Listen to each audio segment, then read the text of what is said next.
512. Okay. All right. Now, Mr. Hudson, as I said, you have 5 minutes to make a statement, and so your time begins now. Okay. Well, I want to thank you. I'm going to read a lot of this because I didn't realize I was going to be limited to 5 minutes, but I'll try my best. I'm thankful to be back before you again. Thank you for the opportunity. I thank you for allowing me to bother you with emails and send you information. I did not want to become involved in this situation, but I realized the seriousness of it once I got studying about it and reading about it. I really felt like that the board members probably had not been aware of many things that had gone on in connection with the situation that occurred in Coffee County in the elections office in January of 2021. Also, I don't think you were aware of facts that took place in Fulton Superior Court when a lawsuit was prepared and filed, and you all were named as defendants. I tried to bring all those facts out, but it's difficult to get everything together. And with my limited knowledge of computers and so forth, made it extremely difficult in this particular case. But hopefully I've got some information to you that will be helpful. One of the things that occurred to me when I continued to work on this case was, how did the events of January the 7th get initiated? Well, there was a text message between Misty and Eric Cheney, and here's how it read. Scott Hall is on the phone with Kathy about wanting to come scan our ballots from the general election like we talked about the other day. I'm going to call you in a few. That's a message from Misty now. That's our election supervisor writing a board member. He was a board member at the time, telling him that somebody from out of town is going to come to this county and scan ballots. We know what happened. He came and other people came. They completely did everything they wanted to in the elections office. They took every liberty possible. They scanned ballots. They went into the EMS server. They downloaded documents. They did anything and everything that they wanted to do insofar as our election office was concerned. Let me just read you a few more comments that I had. First of all, I again want to state to you how difficult it has been for me to be here. People in this case are my friends. I've known Tony Rowell for most of his adult life. His mama taught my kids in school. I know Ed Boyles. I was a friend of his father-in-law. We were friends, close friends, and I had the greatest respect for him. I know Eric Cheney's family. I know his daddy, Donnie. He and I have been friends over the years. So this is not something that I relish. I don't want to be here. But this issue is important, folks, and we know the truth. That's the thing. We know the truth of this issue. We know that on January the 7th, folks from out of town came and they went into our election office and did what they wanted. They came back again a second time in January. I think it was the 18th and 19th. They came back a third time around the 20th or the 25th and did it again. Whatever they wanted to do, the doors were open. If you look at the photographs I showed you, Ed Boyles is there. He's present. He's a former chairman of this board, allowing this to happen in our county. Not only was he there, Eric Cheney was there. Misty was there. Kathy Latham, the head of the Republican Party in this county, was present during all this was going on. She brought them into our elections office during working hours when we were paying Misty a salary to do her job, which she didn't do. Now they want us to put you, they want you to put your stamp of approval on everything they've done. We know what's right, folks, in this case. We know what's good for Coffee County. We need an independent person to come in here and tell us what happened, what we need to do to cure the problem, and make recommendations. First thing we need to do is be truthful and candid with the public. Be transparent. I want to tell you, this is not about criminal charges. I told you that in the very get-go. This is not about criminal charges. This is about rectifying a terrible situation that's given Coffee County a black eye from coast to coast. Since we were here last time, I saw 2 more cable news network presentations, all about coffee. They don't even call us Georgia anymore. Everybody knows who Coffee County is because we have such a black eye and we have such notoriety. It's us in Fulton County.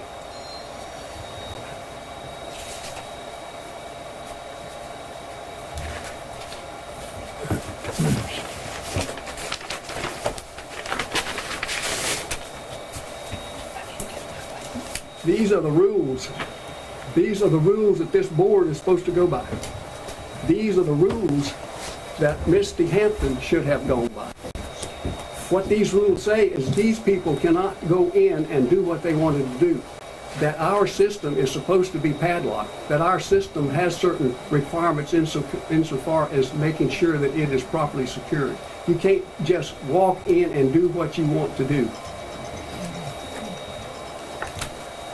I showed you this picture. Mr. Hudson, your 5 minutes has expired. Board members, if I have been unfair to Mr. Hudson by limiting him to 5 minutes, tell me your thoughts, please. Are we governed by limitation at all as far as time, or? We're not. Take away. I don't want to spend unlimited amounts of time, but he's obviously not finished with what he wants to tell us. It's important information. How much more time do you think you need, Mr. Hudson? Probably about 10 minutes at the most, because I'll rush. We need to hear it. We need to hear it.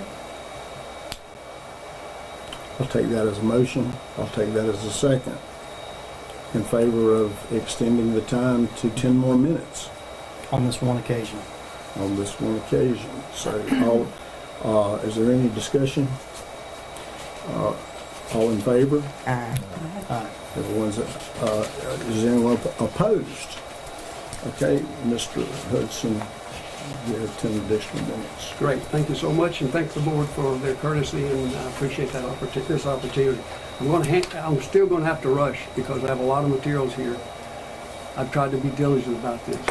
And when you're 80 years old, you're not near as nimble mentally as you once were. So please bear with me when I make this presentation. And when you're 60. Yeah, but I was a lot more so when I was 60 than I am now. But anyway, I'm going to hand you this, and I want to go through the pages with you because I'm not sure everybody understands who's involved.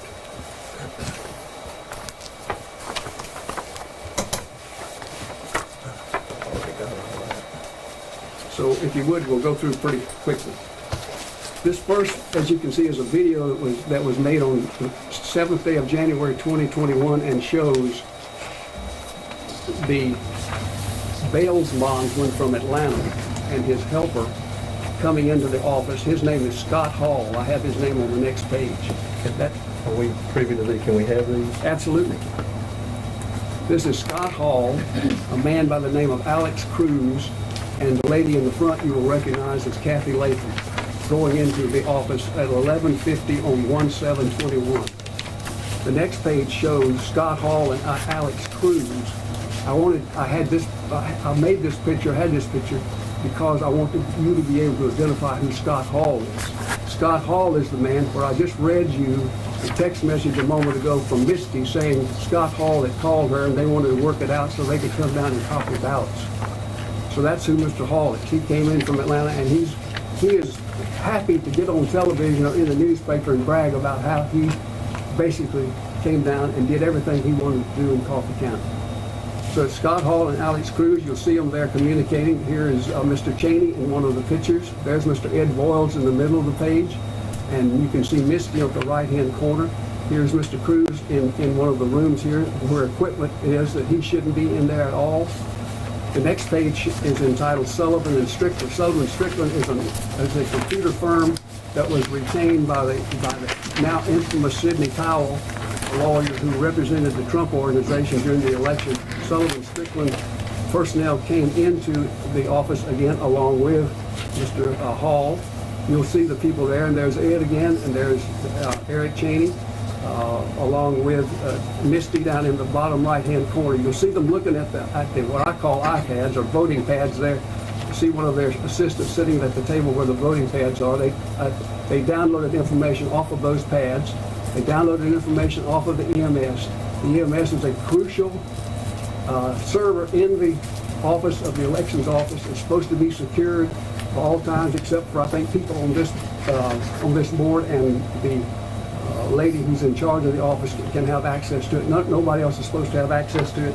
That goes back to the rules I was reading to you, or showed you a while ago, which deals with the security of voting system components at Coffee Elections Office or the designated county storage area. It would be good if all the board members could read this to see how much in violation of the law these people were. But again, I'm not here to talk about prosecuting people. I'm here to talk about making a situation that occurred better and to make it right.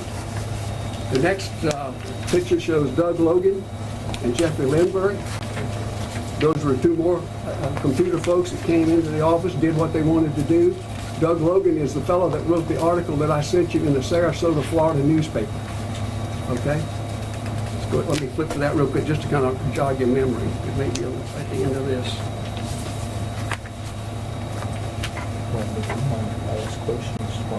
Well, we'll come to it in just a minute anyway.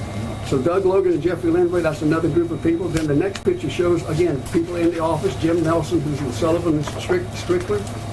Eric Cheney seated there. Ed Boyles is there. Paul Maggio is with Sullivan and Strickler. And Misty Hampton is there. That's at 1-7. This is now later in the afternoon. Then you have Misty and people that are there. You can see Misty is handing a flash drive to a gentleman from Sullivan Strickler. You see her handing that to him.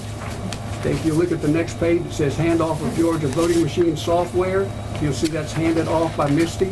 That's a close-up shot of an actual handoff of a flash drive. The next page is Sullivan and Strickler setting up the EMS server. They're downloading information off of that very important EMS server. Next is a series of pictures just to show the people that were there, including Scott Hall, including the handoff, including Misty Hampton again, including various people associated with those groups that I have already mentioned. Next page, you'll see that here's Mr. Scott Hall's assistant in the room. There's all of the, basically the voting machines that he's looking at. Again, he should not be in that room.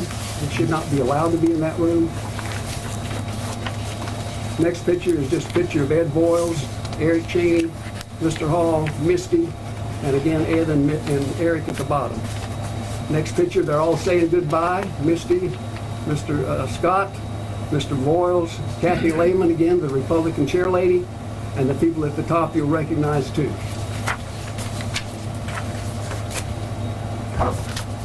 Mr. President, you have 4 minutes. Okay, good. Thank you so much.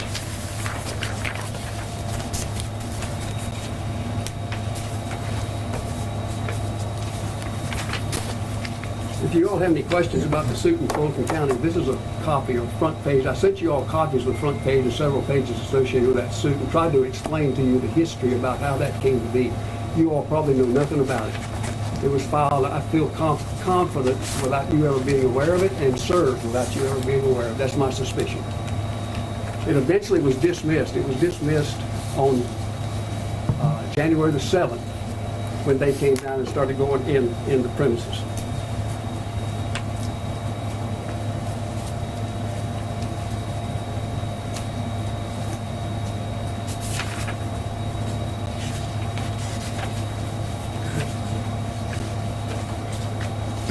I'm going to skip over some of this stuff to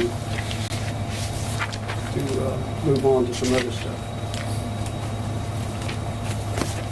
Remember I mentioned to you a man by the name of Mr. Logan? I sent you a copy of this article out of the Sarasota paper. This is where Mr. Logan is interviewed. Mr. Logan says, if I can just read this real quickly, Doug Logan was allowed inside an elections office in rural Georgia to examine voting machines. He admittedly did not have authorization from any government agency. As Logan walked down the sidewalk and approached the brick building in Coffee County, about 200 miles southeast Atlanta, he could not conceal his smile. Already inside was an all too willing election supervisor who had unlocked the door for Logan's coordinated visit, which was confirmed by security camera. The article goes on to say, Logan, along with a colleague named Jeffrey Lindbergh, which I pointed Mr. Lindbergh out to you, left nearly 4 hours later, only to return the next morning. Logan stayed much longer, and this time altering dates on computers, refiguring settings, scanning 6,400 ballots. According to a lawsuit document, also alleged one perfect scanner was physically open to inspect the internal parts. I'm not going to read the rest of this. You can read it. Hopefully you've read it before you came here. I do want to make a comment about the idea that the Secretary of State is going to do something to get into what transpired January the 7th and previous and after. The Secretary of State in September 23rd of 2022 issued a press release which said we have replaced the election system in Coffee County. We will be seeking the prosecution of anybody that is liable for sabotage. I'm paraphrasing that. Sabotage that system. The Secretary of State is not going.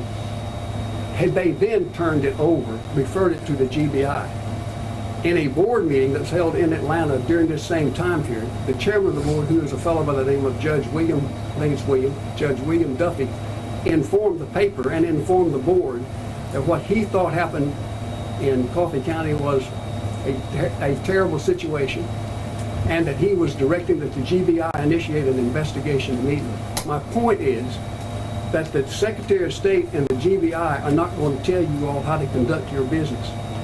This is not a criminal investigation. This is a situation where we hope that you will take the opportunity to remedy the problems that occur, address them for any future problems.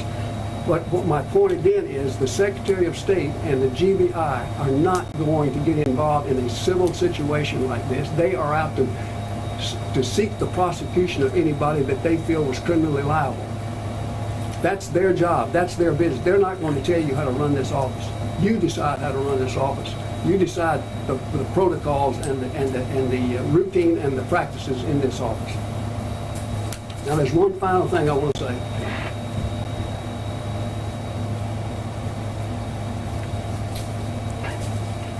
This is my 50th year of practicing law. I have a 50th anniversary. I have believed always in our system, and I believe in it today. When I practiced law, I tried a lot of civil cases with jurors, people such as yourself.